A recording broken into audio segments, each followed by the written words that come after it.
Hi everyone. In this video we will be discussing about the subclavian artery and its branches. First of all, subclavian artery. On the left side it arises from the arch of aorta.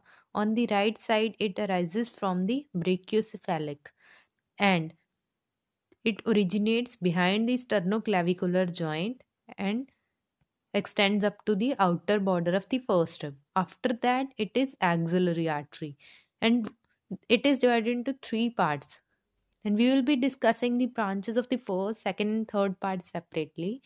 How it is divided into three parts by the scalenus anterior muscle.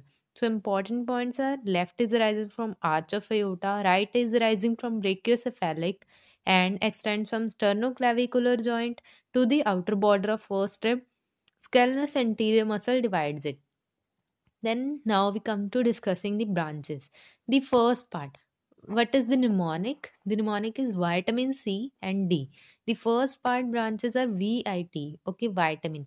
V for vertebral, I for internal thoracic, and T for thyroscapulocervical. Thyroscapulocervical trunk. And what will be the separate branches from this? Thyro stands for inferior thyroid, scapulo stands for suprascapular, and cervical stands for superficial cervical. Okay, inferior thyroid, suprascapular, and superficial cervical.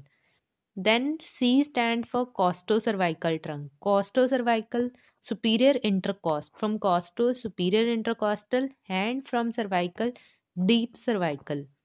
Superficial cervical was branch of first part, while deep cervical is branch of second part. Then from the third we have the dorsal scapular branch. D for dorsal scapular branch. And dorsal scapular branch is an occasional branch. Okay. Then superficial cervical and dorsal scapular, they form transverse cervical.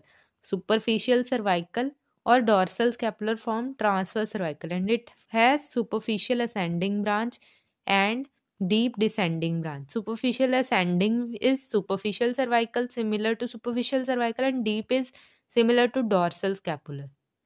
If you don't want to remember this one portion, transverse cervical, and don't stress upon it. Just remember the mnemonic vitamin C and D.